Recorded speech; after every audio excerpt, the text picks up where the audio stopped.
அன்பு நேயர்களே, உலகம் முழுவதும் பறந்து வாழும் தமிழ் பேசும் மக்கள், அது இந்திய தமிழ் என்றாலும் பரவாயில்லை, ஈழத்தமிழ் என்றாலும் பரவாயில்லை, சிங்கப்பூர் மலேசிய தமிழர்கள் என்றாலும் ஓரளவு அவர்கள் அறிந்து கொள்ளவும், நம்மவர்கள் தமிழ் பேசுகின்ற நம்ம இலங்கைக்காரங்க எல்லோருமே அறிந்து கொள்ள வேண்டிய ஒரு மிக முக்கியமான ஒரு துரக கதை கொண்டு, புலிகளின் விடுதலை போராட்டத்தில் மிக இரகசியமாக இருந்த ஒரு விடுதலை போராளி. அவர் இலங்கை இராணுவத்துக்கும் இந்திய ரோவுக்கும் டபுள் ஸ்பை, இரட்டை உளவு வேலை பார்த்த ஒரு நபரின் உண்மை கதை துரக கதையாக வெளியாயிருக்கின்றது. அது எப்படி என்றால் கனடாவுக்குள் இருந்து புத்தகமாக வெளிவந்திருக்கின்றது. இது கடந்த 7-8 ஒரு 10 தினங்களாக இந்த புத்தகம் சக்கை போடுகின்றது என்றும் சொல்லப்படுகின்றது. அது மிகவும் மிக ஏராளமான விடயங்கள் அதில் தங்கியிருக்கின்றது. என்னுடைய பார்வையில் இது ஒரு துரோகியின் சொந்த கதை, உண்மை கதை. விடுதலை போராட்டத்தில் காட்டி குடிப்பின் உச்சகாட்டம். இவர் விடுதலை புலிகளுக்குள் மிகவும் இரகசியமான கரும்புலிகளுக்கெல்லாம் ஒரு தொடர்பாக இருந்த ஒரு மிகப்பெரிய இரகசிய உளவாளி. அவர் 17 வயசிலிருந்து 91ஆம் ஆண்டு 17 வயசிலிருந்து புலிகளின் உளவாளியாக சென்று, அப்போது அவர் பெரும் சித்திரவதைகள் அனுபவித்தெல்லாம் சொல்றார் இருந்து, பிறகு அரச இராணுவ புலனாய்வுக்குள்ள மாறி ஆமிர யூனிஃபார்ம் போட்டு ரோவுக்கும் காட்டி கொடுத்து, இங்க இராணுவத்துக்கும் காட்டி கொடுத்து நம்ம இயக்க பசங்களை சாவடித்த ஒரு புள்ளியின் சொந்த கதை, சோக கதை. ஆனா என்னுடைய கருத்து என்னன்னா, இது ஒரு துரக கதை. உங்களுக்கு பிடிக்கன்னா இயக்கத்தை விட்டு போட்டு ஓடி போங்கடா. அடுத்தவன் எப்படி இப்ப அவருக்கு மனம் உழைச்சு, அதாவது மனம் உறுத்துதானே செய்யும், துரோகம் உறுத்துதான் செய்யும். நாங்க துரோகம் பண்ண எங்களுக்கு நிம்மதியா தூக்கம் போகும். இவங்களுக்கு எப்படியா தூக்கம் போகும்? உங்களுக்கு எல்லாம் தூக்கம் போகுங்களா? துரோகம் செஞ்சுட்டு, அது ஒரு உயிரை கொல்லும் அளவுக்கு துரோகம் செஞ்சுட்டு அது எப்படி உங்களுக்கு தூக்கம் வரும்? எத்தனை உயிரை கொண்டிருப்பார்? அவரே சொல்றாரு, ராணுவ ட்ரக்குல ஆர்மி யூனிஃபார்ம் எல்லாம் போட்டுக்கிட்டு போய் யாழ்ப்பாணத்துல உலாவி இருக்கிறார். அவருக்கு தெரியாத இடங்கள் அங்க இல்லை. இப்படி எல்லாம் சொல்லப்படுகிறது. அந்த கதை தான் இதுதான் புத்தகத்தின் பேரு. அது அவங்க இங்கிலீஷ்ல அடிச்சுக்கிறாங்க. இந்த புத்தகம் தமிழுக்கு வரல. Double agent. அது எழுத்தாளர் பேரு ககுஸ்தான் ஆரியரட்னம் அவருடைய பேரு. அதுல ஒரு கனடியன் புலனாய்வு ரிப்போர்ட்டர் ஒரு பேர் சேர்ந்திருக்காரு. அவங்க ஊடாகத்தான் நமக்கு அனுப்பிக்கிறாங்க. நான் இதை ஒரு 5-6 தினங்களா ஏகப்பட்ட பேஜ் இது. அதை நம்முடைய மக்களுக்கு எடுத்து செல்லக்கூடிய அளவுக்கு எடிட் பண்ணி குறைச்சி, என்னுடைய மிக நீண்ட கால அனுபவத்தின் அடிப்படையில் ரொம்ப குறைச்சி தட்டி ஓரலாகத்தான் இந்த செய்தியை நான் கொண்டு வந்திருக்கிறேன். இந்த கட்டுரையின் தலைப்பு சரியா என்று எனக்கு தெரியவில்லை. இதன் பொருள் ஒரு துரோகி, அவ்வளவுதான். நான் சொல்ல போகும் கதைக்கு இது சரியாக பொருந்தும் என்றும் நான் நினைக்கின்றேன். இது அதாவது இந்த புத்தகத்தை எழுதுறான், இது புத்தக வழியில் வந்தீங்க. இந்த புத்தகத்தை எழுதுறது வந்துட்டு யாரு? நான் சொன்ன ககுஸ்தான், அந்த பேர் மாத்திக்கான், புனை பேரா இருக்கணும். அது அரியரட்னம் என்ற பேரும், அந்த சரியா புத்தகத்துல பேரு சொல்லிட்டோம் இல்ல. கனடா எழுத்தாளர் ரைட்டர் மைக்கேல் பிரமதத் பில்காப், இவர் ஒரு புலனாய்வு செய்தியாளராம். அவர் கூடத்தான் இந்த புத்தகம் ஆங்கில மொழியில மட்டும்தான் வந்திருக்குது. இதில் அந்த புத்தகத்துடைய பின்னணி நாம கடைசிக்கு சொல்லுவோம். இப்ப இந்த புத்தகத்துக்குள்ள நான் எந்த கருத்து எதுவுமே இல்லை. அந்த புத்தகத்தில் உள்ளதை உள்ளபடி அப்படியே கொண்டு வரேன். அவருடைய புகைப்படம் எல்லாம் நமக்கு அனுப்பிக்கிறாங்க. நாங்க அந்த புகைப்படமே காட்டல. ஏனெனில் இப்பொழுது அவர் உயிரோடும் கனடாவுல வாழ்றார். இந்த போட்டோவை இந்தியாவின் ஒரு புலனாய்வு நிறுவனம் மாத்திரம்தான் வெளியாகி இருக்குது. அவங்க சார்பான ஒரு ஊடகத்தின் ஊடாக. அது இன்னும் கசியல, இனிமேல் கசியலாம். நமக்கு இது கிடைச்சி இப்ப ஒரு 10 தினங்கள் ஆயிற்று. அவைய போன் பண்ணி கேட்கறாங்க, என்னப்பா இன்னும் போடலையாண்டு. நம்ம அவசர சில செய்திகள் கொடுத்ததால இதை நாங்க ரிசர்வ்ல வச்சுட்டோம். நாங்க அன்றைக்கு சொல்லியிருந்தோம்ல, உங்களுக்கு மிக மிக முக்கியமான ஒரு ஆர்டிகல் நாங்க கொடுக்க போறோம். இது ஒரு தொடராக, ஒரு 5-6 தொடராக வரப்போகின்றது. இது ஒரு விறுவிறுப்பான தொடராகவும் இருக்க போகின்றது. அதாவது இந்த கதையில வார அம்சமாவும் இந்த புத்தகத்துல உள்ளது நம்ம எதுவுமே சொருகலங்க. அதுக்குரிய சில விளக்கம் மட்டும் நான் தரலாமே ஒழிய சொந்தத்தை உள்ள கதையை மட்டும் சொல்லிட்டு போவோங்கள. இப்ப நாம செய்திக்குள்ள போகலாம். இலங்கையின் உள்நாட்டு போரின் கடுமையான யதார்த்தங்களை வெளிக்கொண்டு வரும் ஒரு பரபரப்பான கதையில் புலிகளின் முன்னாள் குழந்தை போராளியும் உளவுத்துறை செயல்பாட்டாளராகவும் மாறிய ககுஸ்தான் அரியரட்னம் என்ற தலைப்பில் முன்னுமா ஸ்பை டைகர் த 05 file 05 file file file file என்ன கோவைன்னு சொல்லுமா கோவை என்ற தலைப்பில் தனது நினைவு குறிப்பை வெளியிட்டுள்ளார். கனடிய எழுத்தாளரும் பிரபல புலனாய்வு எழுத்தாளரும் புலனாய்வாளரும் மைக்கேல் பிரமதச் பில்ஹாக் உடன் இணைந்து எழுதிய இந்த புத்தகம் மோதலின் இரு பக்கங்களிலும் இருந்து இலங்கை மற்றும் இந்திய உளவுத்துறையுடன் பணிபுரிய விசுவாசமாக மாறுவதற்கு முன்பு புலிகளின் விடுதலை புலிகளுக்கு சேவை செய்த ஒருவரின் வாழ்க்கை பற்றிய ஒரு அரிய பார்வையை வழங்குகிறது. இப்ப சரிதானுங்களா? இவர் ஆரம்பத்துல புலிகள் ஆதரவா தான் போயிட்டாரு, இடையில தான் மாறுகிறார். அவருக்கு ஒரு 2-3 வருஷமா புலிகளுக்கு சேவை செஞ்சுட்டு சித்திரவதையின் உச்சகட்டத்தை அடைகின்ற போது இவன் பாகிஸ்தானே ராணுவம் பிரெயின் வாஷ் செஞ்சு அவங்களோட உலாவலியா மாற்றி மிகப்பெரிய சாதனைகளை இந்த ராணுவம் காண்றதுக்கு இவர் உடன் இருந்திருக்கார்.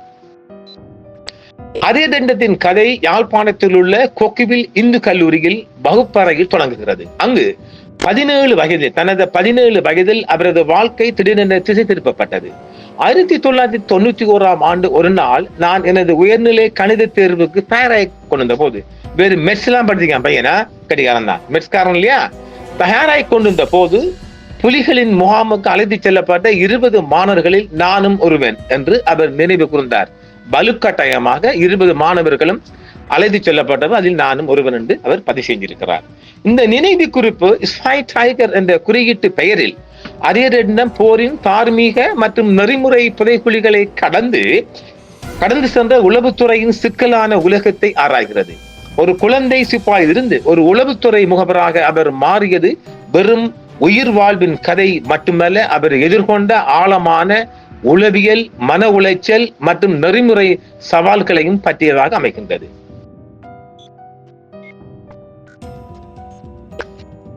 புலிகளின் முன்னாள் தலைவர், அந்த பேரை நாம் அடிக்கடி சொல்ல முடியுமா, இன்னும் உயிருடன் இருக்கின்றார் என்ற தமிழ் அரசியல்வாதிகளின் கூற்றை இலங்கை ராணுவம் முற்றாக நிராகரித்தது.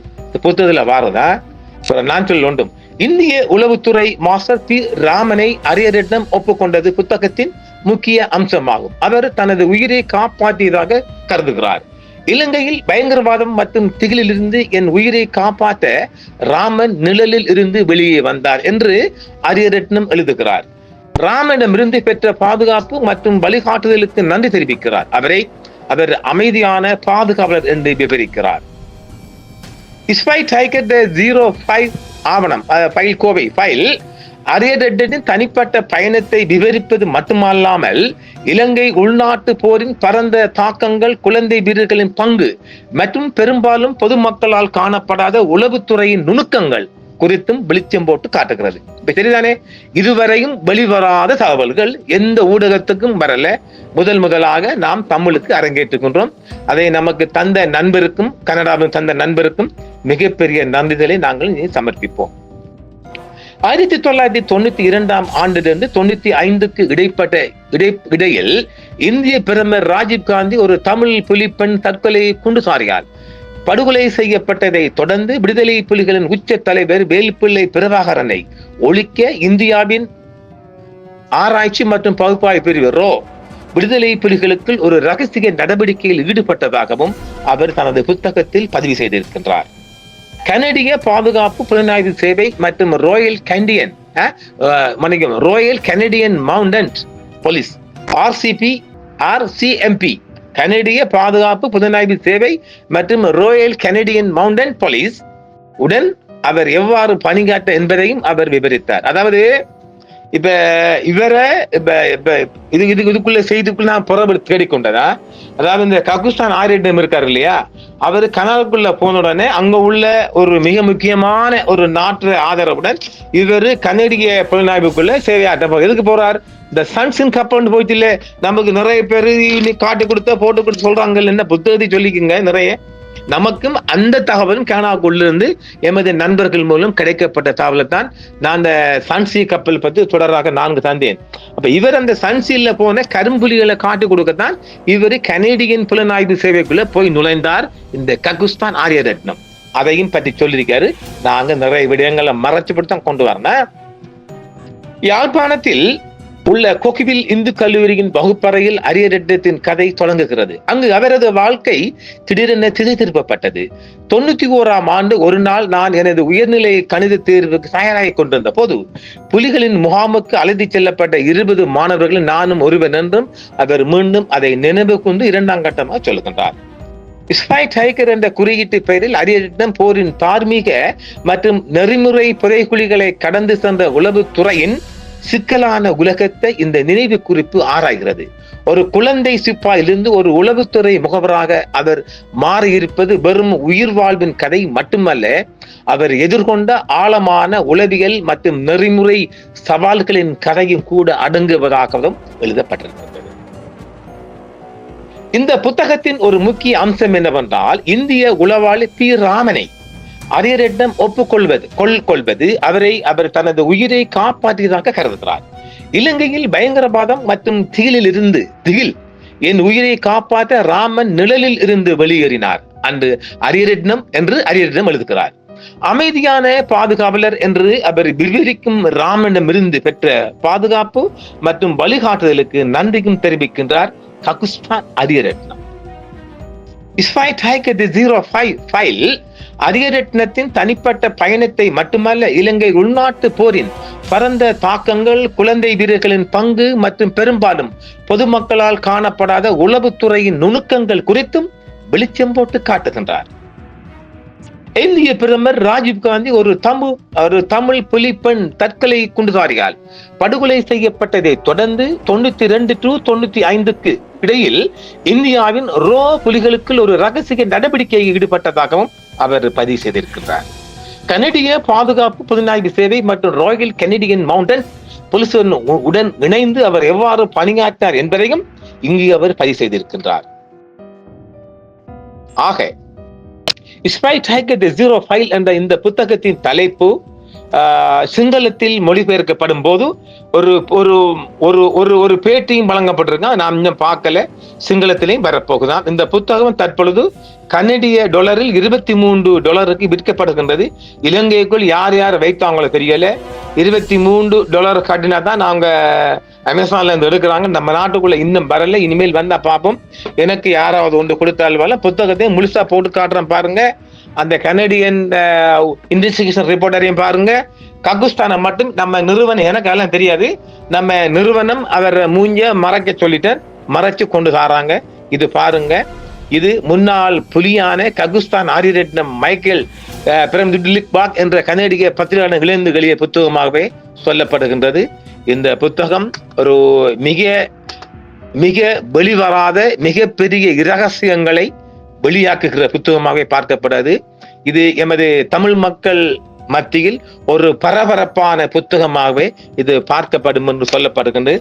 நன்றி நேயர்களே, மீண்டும் பார்ட் 2வில் சந்திப்போம். என்றும் உங்களுடன் சன்ரைஸ் இந்தியா டிவி சப்ஸ்கிரைப் பண்ணுங்கள், பெல் பட்டனையும் கிளிக் செய்யுங்கள். உங்கள் ஆதரவே எங்கள் சேவை. ஆதரவு தாருங்கள், அரவணைப்போம். மறக்காம சர்ப்ரைஸ் பண்ணுங்க. தேங்க்யூ.